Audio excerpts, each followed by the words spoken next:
দার্জিলিং জেলায় ধস বিধ্বস্ত কিছু এলাকার ছবি ও ত্রাণ শিবিরের ছবি। অক্টোবরের শুরুতেই প্রবল বর্ষণে এবং মেঘ ফাটা বৃষ্টির ফলে বিধ্বস্ত হয়েছিল দার্জিলিং জেলার বিভিন্ন এলাকা, তার মধ্যে রয়েছে মিরিক ব্লকের বেশ কিছু এলাকা। এই হলো ত্রাণ শিবিরের ছবি, যারা রয়েছেন এখানে কয়েকদিন ধরে ধস বিধ্বস্ত এলাকার, যাদের বাড়িঘর নষ্ট হয়ে গেছে। একজনের সাথে কথা বললাম, শুনুন তার বক্তব্য। यो हाम्रो एरिया चाहिँ वार्ड नम्बर 3 थाना line ward number 3 lake side झिल लाइन पनि भन्छ। यहाँ चाहिँ डेट भएको चाहिँ के भयो भने यो ल्यान्डस्लाइड भयो, जस्तै पहिरो गयो, त्योबाट चाहिँ कति भने 4 तारिकको राति 5 तारिकको बिहान करिबन 2-2:30 बजेको टाइममा चाहिँ यो पानी जुन त्यतिखेर चाहिँ अब यो के भन्छ बादल फाटेर चाहिँ पानी बेसी भएर चाहिँ यहाँ चाहिँ पहिरो भत्केर अथवा ल्यान्डस्लाइड भएर चाहिँ यहाँ 3 जनाको मृत्यु भएको छ। जस्तै यहाँ 2 जना चाहिँ आमा बाबा, उहाँ चाहिँ के हुन्थ्यो भने 72 इयर्सको र छोरी चाहिँ 35 इयर्सको थियो। उहाँहरू चाहिँ ल्यान्डस्लाइडले त्यसो भएपछि हामीले जस्तै छरछिमेकले चाहिँ हामीले थाहा भएको चाहिँ 5 बजे करिबन थाहा भयो। त्यहाँबाट चाहिँ हामीले सबै कुरो यताउति गर्दाखेरि हामीले यसलाई डेड बडी निकाल्नुको लागि चाहिँ हामीले करिबन एकजनाको निकाल्दाखेरि 3 घन्टाभन्दा उता लाग्यो। त्यसपछि अर्को जुन चाहिँ आमा बाबाको लागि चाहिँ निकाल्दा 5-6 घन्टा लाग्यो।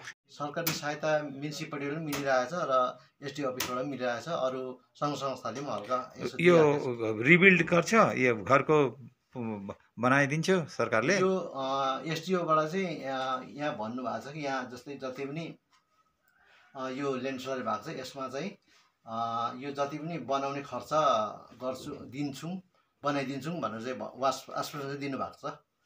अन्त अरू चाहिँ अब যার সাথে কথা বললাম তিনি হলেন বিমল রায়, যার বাবা মা এবং বোন নিহত হয়েছেন ধসে চাপা পড়ে।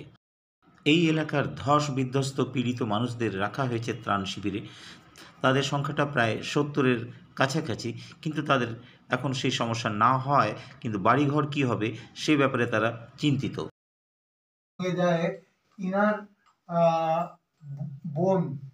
ইনার বোন আর বাবা আর মা এই বাড়িতে মারা গেছে।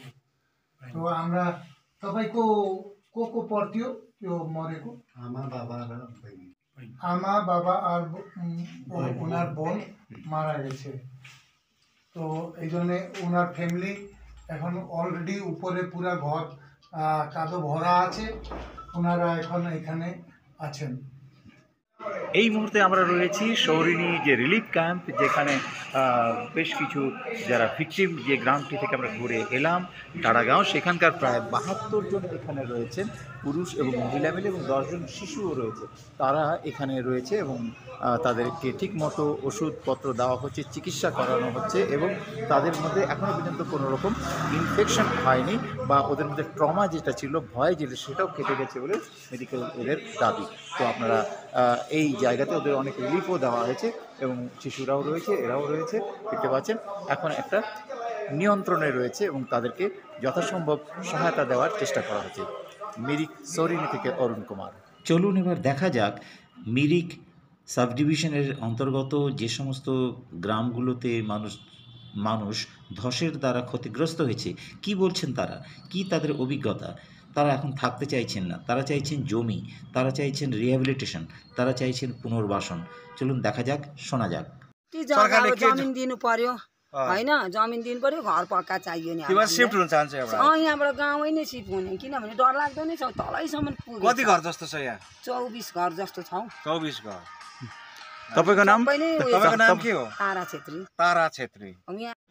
বর্তমানে ধস বিধ্বস্ত নাগরিকরা, মানুষরা, গ্রামের মানুষরা ত্রাণ শিবিরে আছেন। তাদের কাছে বিভিন্ন সমাজসেবী সংস্থারা আসছেন, সরকারি সহায়তা আসছে, তারা খাওয়া পড়ার ওষুধপত্র কোনো অসুবিধা নেই, কিন্তু তারা চিন্তিত তারা কিভাবে ফিরে যাবেন, কোথায় থাকবেন। ধস বিধ্বস্ত যে জায়গাগুলো রয়েছে, ঘরবাড়ি নষ্ট হয়ে গেছে, সেগুলো তারা কিভাবে ফিরে পাবেন, সেটাই এখন তাদের সামনে সবথেকে বড় চিন্তার বিষয়। সরকার এই বিষয়টি নিয়ে যাতে ভাবে, সেই দিকে তারা আবেদন রাখছেন। चाहिँ अब माथि चाहिँ ड्रेनेज सिस्टम राम्रो नभएर चाहिँ होइन ड्रेनेज सिस्टम हजुर ड्रेनेज सिस्टम राम्रो नभएर चाहिँ यस्तो भएको अन्त त्यहाँ माथि रोडबाट चाहिँ माथि रोडमा चाहिँ एउटा ठुलो ढुङ्गा झरेर चाहिँ यो पानी सबै डाइभर्ट भएर चाहिँ नानी ब्लक भएर चाहिँ यता आएर त्यस्तो भएको र 4 जना मान्छे चाहिँ डेड भयो राति कति बजी भएको थियो घटना यो रातिको 2:30-3 बजीको घटना 24 numbers of घर 24 numbers of houses has been damaged and they are taking shelter in the relief center at Saurni. Yo area चाहिँ मिरिक ब्लकको अन्डरमा पर्छ सौरनी 1 গ্রাম পঞ্চায়েত হ্যাঁ এখন এই ধস বিধ্বস্ত এলাকায় ছড়িয়ে ছিটিয়ে রয়েছে নানান ভগ্ন স্তূপ এবং তার মাঝে থেকে এই যে বাড়িটি দেখতে পাচ্ছেন এখান থেকেই কিন্তু মৃতদেহ উদ্ধার করা হয়েছিল এবং এখনও ছড়িয়ে ছিটিয়ে রয়েছে ধ্বংসলীলার কিছু রূপ আমরা তুলে ধরবো আপনাদের সামনে। সরকারি ত্রাণ শিবিরে রয়েছেন এখানকার ধস বিধ্বস্ত নাগরিকরা। বিভিন্ন সামাজিক সংস্থার কর্তা ব্যক্তিরা ছুটে এসছেন এই এলাকায়। কি বলছেন তারা, চলুন শোনা যাক। আমাদের পুরা টিম যে সৌরনীর টিম আছে এখানে আছে, অলরেডি সৌরনীর টিম আছে, আমরা সবাইকে নিয়ে এখানে দেখতে আসছি যে ঘটনাটা কি আছে। এখানে আসে দেখলে বোঝা যাবে যে এখানে লোকজন এই পাশের বাড়িতেই 4 জন মারা গেছে। এই 4 জন মারা যাওয়ার পরে ওদের যে কাপড় চোপড় থেকে জামা কাপড় সব কিছু এইখানেই পড়ে আছে। এই যে দেখতে পারবেন আপনারা সব পড়ে আছে। এই ঘরটর সব চলে গেছে। এখানে 24টা বাড়ি এখান থেকে নিয়ে গেছে। আমরা অনেক ভাঙা রাস্তা হয়ে আমরা আজকে এই জায়গাটা পৌঁছাইলাম।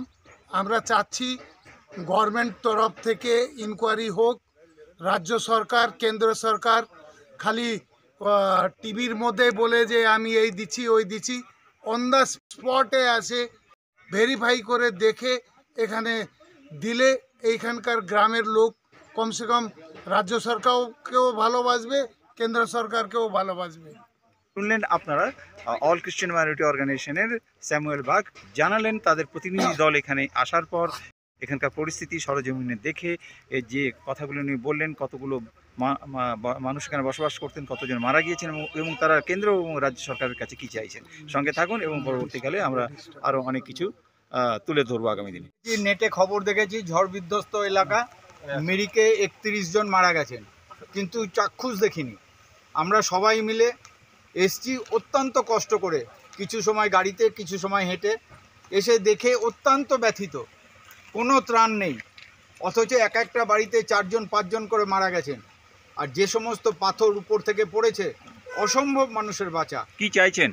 আমরা চাই এখন কোনো প্ল্যানিং করে যে এই এলাকা ঠিক হবে সে তো পরের কথা। যে সমস্ত মানুষ মারা গেছেন বা যে সমস্ত ঝড়ে বিধ্বস্ত হয়ে বাড়িঘরগুলো ভেঙে গেছে, রাজ্য সরকার কেন্দ্রীয় সরকার এবং এখানকার যারা জিটিএতে আছেন তাদের কাছে জোরহাত করে অনুরোধ, সেই ঘরগুলো পুনর্নির্মাণ করে তাদের পাশে একটু দাঁড়ান এবং আর্থিক সহায়তা করুন। আমরা ঘুরে এলাম এই গ্রাম দাঁড়াগাঁও, যেটা মিরিক ব্লকের মধ্যে পড়ছে এবং নিচে রয়েছে টোকলাম, এবং তারপরে দেখলাম যে একদম নিস্তব্ধ ধ্বংস বিধ্বস্ত জায়গা আমরা ঘুরে দেখার পর দেখতে পাচ্ছেন যে নিস্তব্ধতার একটা পরিচয় এখানে আমরা এসে পেলাম। মানুষের মধ্যে কথা নেই, দুঃখ যন্ত্রণা নিয়ে তারা রয়েছেন। তো অবিলম্বে তারা চাইছেন রিহ্যাবিলিটেট করা হোক, তাদেরকে অনেকে আবার এখান থেকে চলে যেতে চাইছেন, তাদেরকে উপযুক্ত ক্ষতিপূরণ তাদের কাছে দেওয়া দরকার, সেটা তারা চাইছেন।